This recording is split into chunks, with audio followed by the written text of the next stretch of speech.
Hello folks, welcome back to another Value Vintage Cards video. Today I wanted to do a couple of things. One is just say a huge thank you to everyone who has taken the time to watch any of these, and amazingly enough, I really haven't been doing these videos for too long, and I already have a couple hundred, just hit 200 subscribers, which is very, very humbling. When I started doing this, I really just wanted to have a little bit of a unique way to connect. Met several really amazing folks at Strongsville and wanted to kind of connect on a different level with those folks. And the other purpose is really just to share this and maybe give my kids, down the road a little bit of a way to just understand what all these boxes in this room represent for me.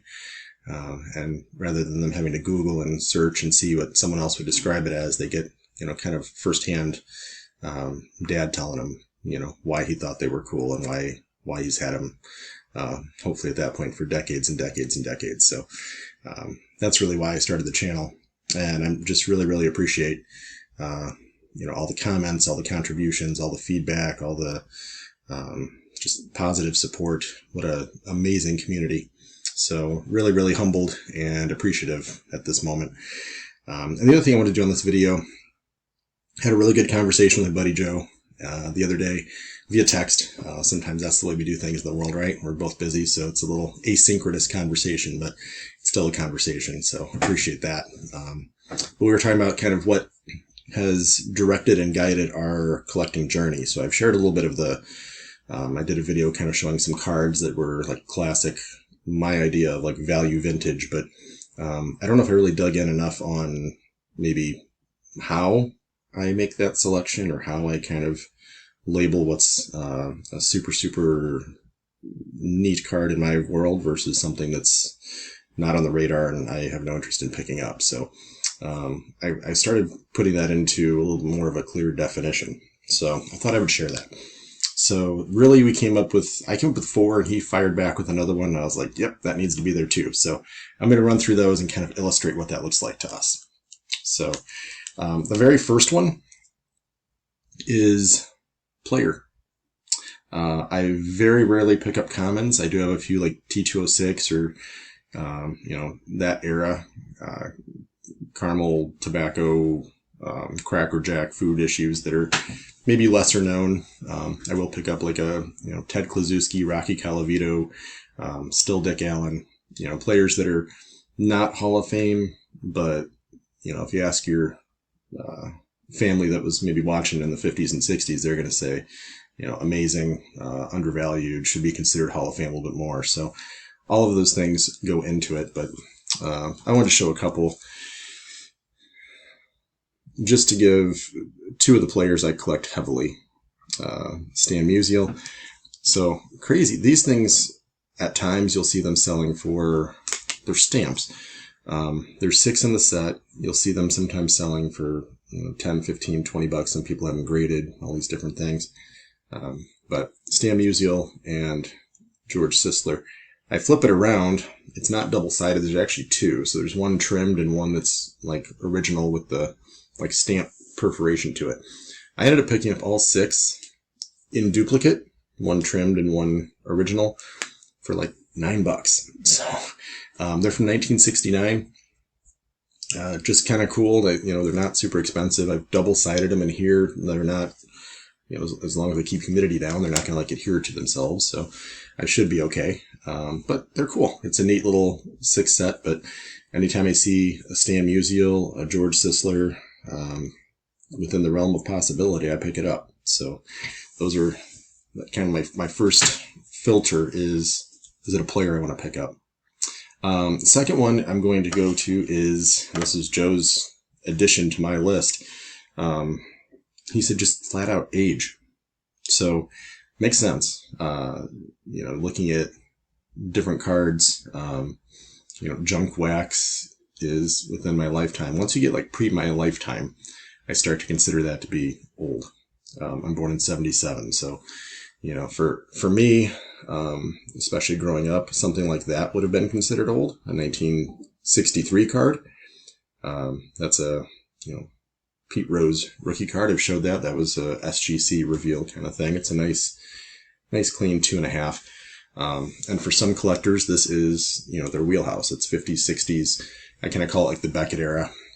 Growing up, Beckett was 48 and on, so anything post-war would have been considered a Beckett-worthy card to have listed. So 63, kind of the wheelhouse of, that Beckett era. And then as my collecting journey has advanced, and for me it really started advancing when I was like 10, I got into older and older cards, so pre-Beckett, pre-war. So I wanted to share one of those too, that a little bit of a unique offshoot. So if you're looking at Honus cards, it is very tough to get into any of his kind of more mainstream or more typical. The back of that's really needs the Polo Grounds. So this is a Polo Grounds game. There's a few different games that are similar, but for me, once you get to 1914, I always joke when someone says pre-war, I say which war, because it's really fun to get into the pre-World War I era. Pre-World War II is typically what is meant, but for me that now is considered the old age criteria. So once you get into triple digits age, that's pretty awesome. So we added that to the list of 5 criteria. The next one I'm going to go with is scarce. Some of these, when you look at 1966 Topps Jim Palmer, that is not super scarce card. There's definitely thousands of those floating around, many ungraded, many graded. What this one is, though, and if I just call this Topps, it's pretty destroyed. But this is actually the Venezuelan. So when you get into scarcity, sometimes you got to come up with, I've done videos on, the O-Pee-Chees and some of the sub, candy cards and different things. So something like that, where you can take a card that is not super rare and find a way to make it a little more hard to find and unique. So the Venezuelan issue was a good one. And then keeping with that age, I just picked this one up. It's my only card from this set. So T200 Fatima issue. So these are team issues. That's New York National team. I picked this up for a couple of reasons. One, it's cool. It's old, but every team is available. If you look at all the different players listed, Chief Myers, heard a little bit about Chief Myers. There's Rube Marquard. It's really my first Rube Marquard card. Christy Mathewson, winner. Poor Fred Merkle. What kind of neat too, if you look on the end, looks like there's a kid standing there. That's the mascot. So, having a younger gentleman running around as the mascot. But on the other extreme end, so opposite end of the mascot, seated towards the front, is what really makes this thing amazing and cool and why I picked it up. It's Jim Thorpe. So,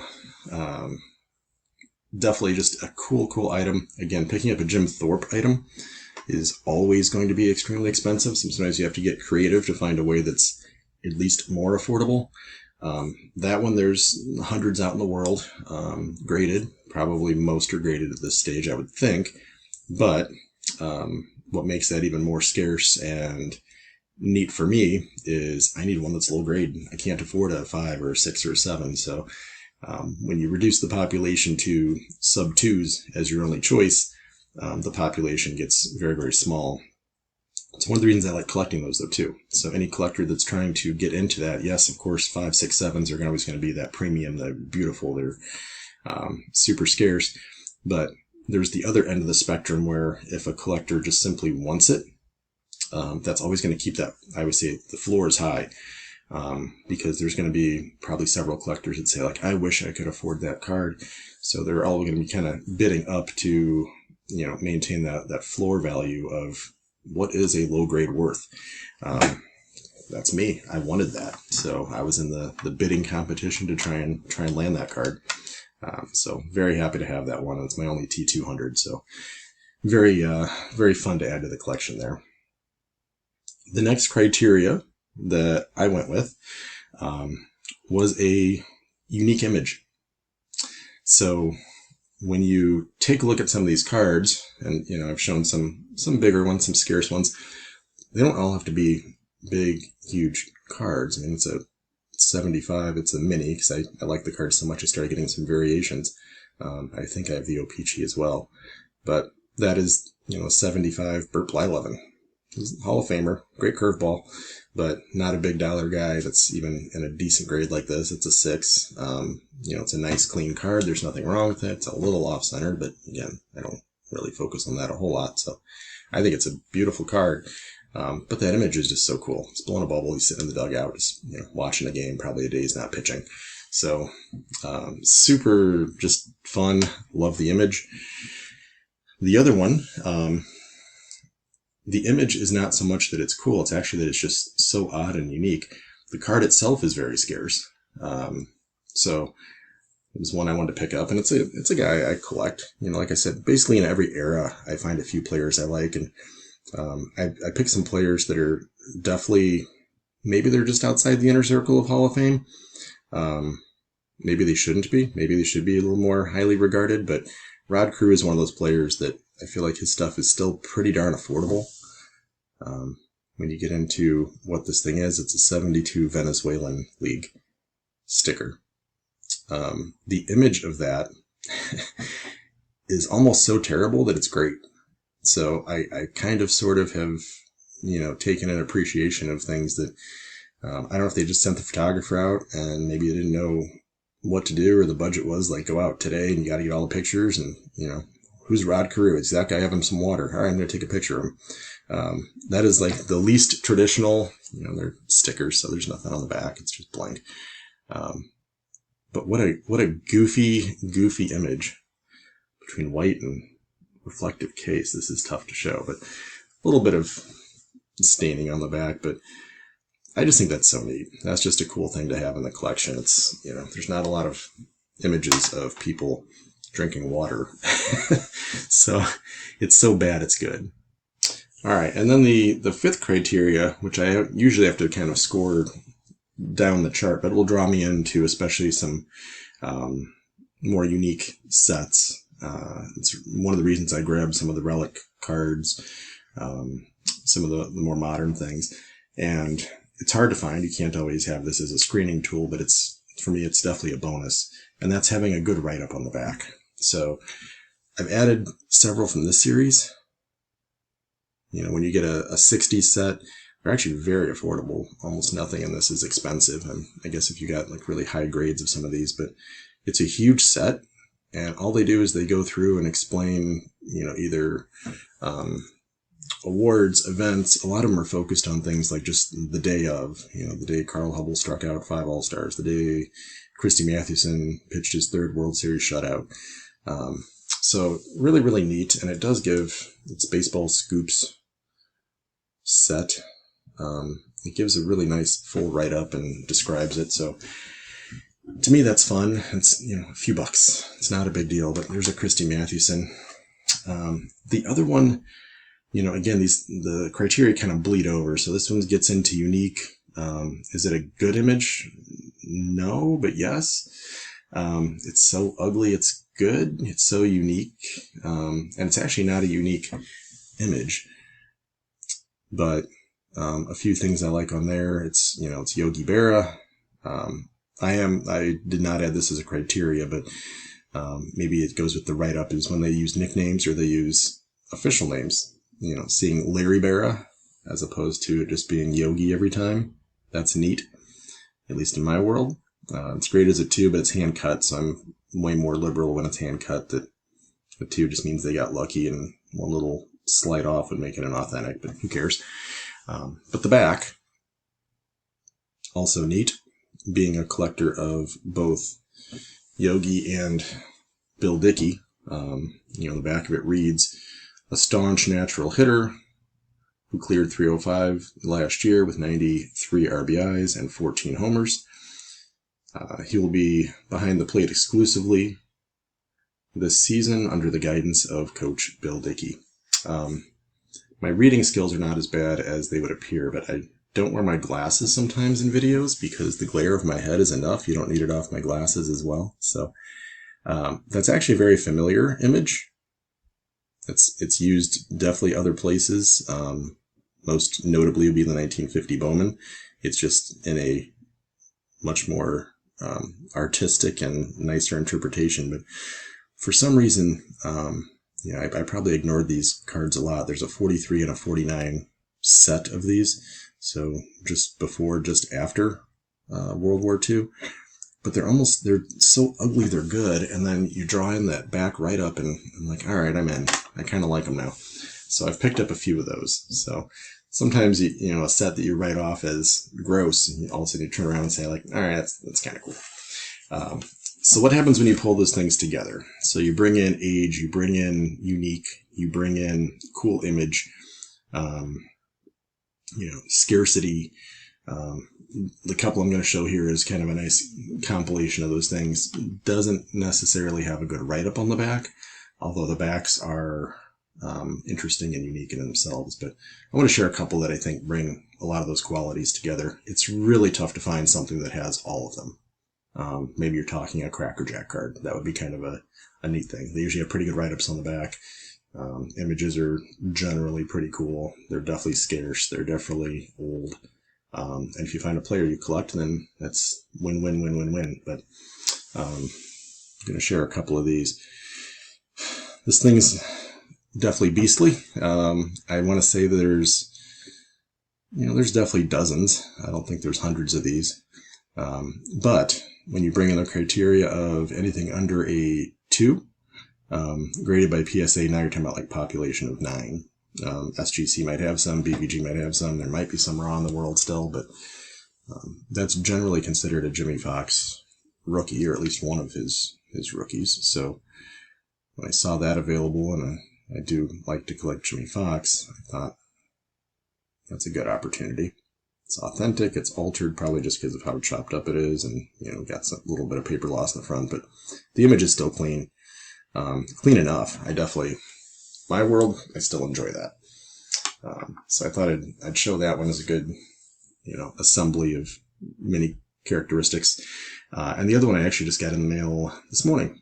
So thank you to, it's a card I saw on eBay, but it's a seller I've worked with before on Facebook. So I just reached out to him via email and struck a deal, and a much better deal than it would have been on eBay, and saved him fees. And so we both win. But also a really, really cool set. So 1933 Warsh cigar, Bill Dickey, graded a 4. I'm going to appreciate that more so as the 4. Yes, it has a mark, but that's because it's like a postcard size thing. And back in the day, people were either writing initials on it, or like this guy wrote, New York A, which seems a little redundant because actually on the front it says New York AL, so I don't know necessarily why you had to do that, but oh well. Made it more affordable for me. But these are super scarce. I'm not sure there's been a graded one of these sold, honestly. When you look at this set, the most graded player, and it's actually a pretty big set, the most graded player is Babe Ruth, and I think there's 10 graded. So that's always my default. I go to the highest priced, most elite player, Mantle, Ruth, Gehrig, whoever is in that set, and see how many of theirs are graded. And that usually gives you a pretty good baseline of how many just exist. So there's, if there's 10 Ruths, I'll assume there's 10 Bill Dickies. I don't think they were short printing. But if somebody was throwing things out, they might save a Babe Ruth and might have tossed a Bill Dickey saying, I don't know who that guy is. So that's a kind of rounding out of collecting philosophies. So I'm assuming a good number of the 200 folks that have been kind and generous and supportive and welcoming to the community, that have subscribed and taken some time to watch and comment a video along the way. I assume their collecting journey probably has some similar characteristics. Good challenge to folks. Try and set up some criteria. What would you add?